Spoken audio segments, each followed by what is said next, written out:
Pendiam ini ke channel Banwan Rak Kubor Baman Lagasmi. The data. So, at the outset, I would like to thank you for admitting this call attention motion which I have submitted. So, I was not surprised to see the report that Meghalaya ranked the lowest in almost every sector, be it education, poverty, health, and even basic necessity of the people. So, the MDA government had announced that it will make Meghalaya a $10 billion economy. However, sir, that will remain to be a distant dream for the government of the day. So, I have seen that even our Honorable Chief Minister had acknowledged the fact that all is not well in Meghalaya as far as the economic condition of the people is concerned. The fact remains that in reality, the state government is least bothered about the economic condition of the state. This can be seen in every action of the state government in spite of the worst scenario as far as the economic condition of the people is concerned. From unemployment to safety and security of its citizens, to tensions in the border area, disguised unemployment, to monopoly and to crony capitalism, and many more. So, sir, I wonder that how the government still have the audacity to organize festival after festivals at the expense of the state government. So, I used to think about Singapore, and I wonder how Singapore can be transformed within 35 years from a third-class world into a first-class world. And I remember what the founder of this country, Lee Kuan Yew, when he said that we cannot afford to forget that public order, personal security, economic, social progress, and prosperity are not the natural order of things. That they depend very much on the ceaseless effort and attention from an honest and effective government that the people must elect. So, we know that Meghalaya ranked second lowest among the Indian states as far as the per capita income is concerned. So, I would like to ask a question. Are all ministers in the MDA government covered with thick skin and have a stone heart?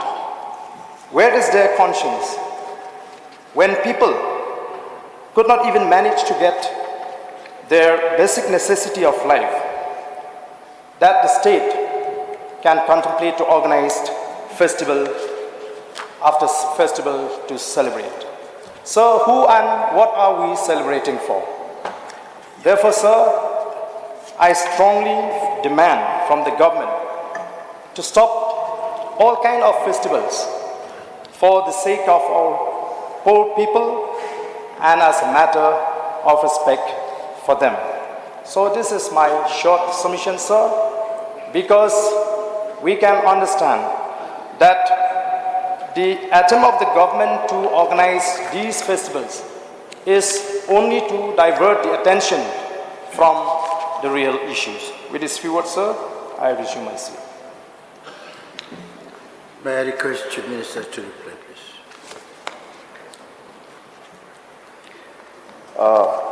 Mr. Speaker, sir, at the very outset, I would like to appreciate the Honourable Member from Nongprem, Shri Ardent Millaramba for having moved this important calling attention motion.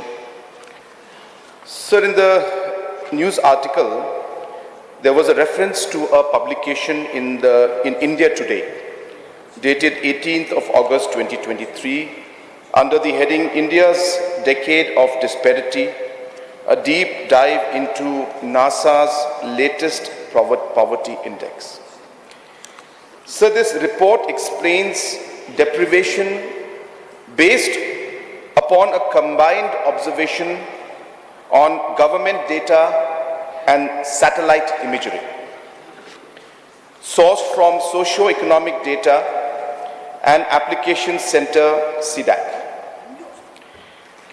A global graded relative deprivation index, GGRDI, has been created using the following indicators: child dependency ratio, infant mortality rate, sub-national human development index, built-up areas, VIIRS, nighttime light intensity and slopes.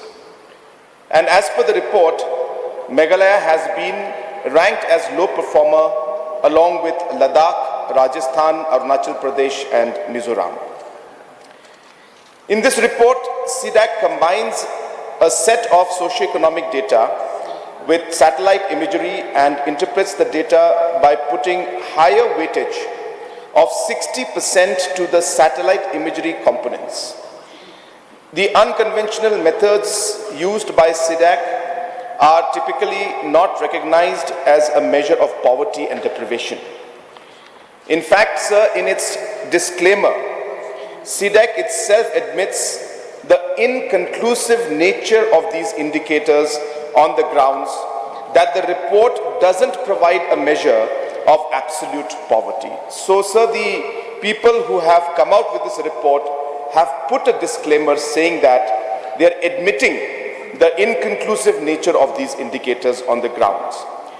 It also says that relationship between built-up area and deprivation is debatable, as input data sets are from various sources with different methods, which leads to inaccuracy. So, sir, the concerned agencies themselves are agreeing that the information that they have is inconclusive and that the data and the conclusion is also debatable and inaccuracy could also be there. So they are already admitting it, sir. Notably, sir, no other major news outlet has taken up the report other than India Today. States and union territories with lower population densities such as Ladakh, Mizoram, Arunachal Pradesh, Rajasthan and Meghalaya, Rajasthan because of the high desert areas that are there, have been ranked lower in the report.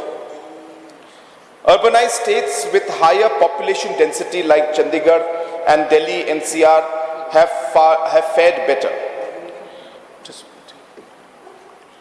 Looking through the lens of CDAC parameters, the spectrum of light emitted from industrial activities like mining, plants and factories, city lights translate to economic prosperity of the region.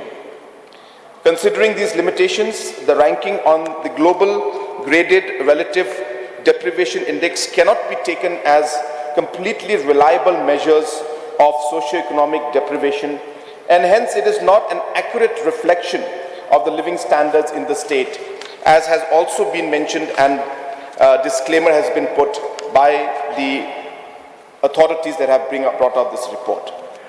But sir, in spite of that, sir, there is a need to improve on a number of socio-economic and sustainable goals. Our state faces constraints due to high costs of infrastructure creation, sparsely populated habitation, eco-sensitivity and connectivity issues at remote places, and Meghalaya has highest number of habitations of more than 6,800 villages in the region, while comparable states have much lesser numbers. For instance, Nagaland has 1,282 villages, Tripura has 1,779 villages, Manipur has 3,704 villages, Meghalaya 6,800 villages. This makes service delivery very challenging in our state. So cognizant on these issues, the government has been making sincere efforts to address these persistent issues in the last 5 years. We have initiated various interventions to develop the state's infrastructure and improve the standards of living. Some of these are as follows. So in the last 4 years, we have been able to connect 3,70,000 households with functional tap water connections from a mere 4,550, which was done in the last 50 years.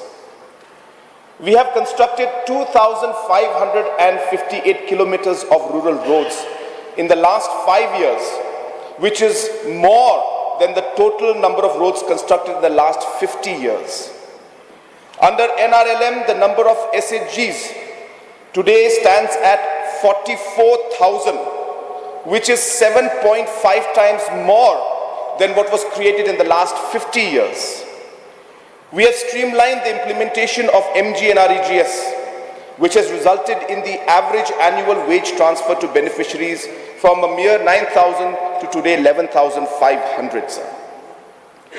To ensure better livelihood opportunities for agri-producers, we have extended our support unless we are not able to unlock the potentials of these great advantages that we have.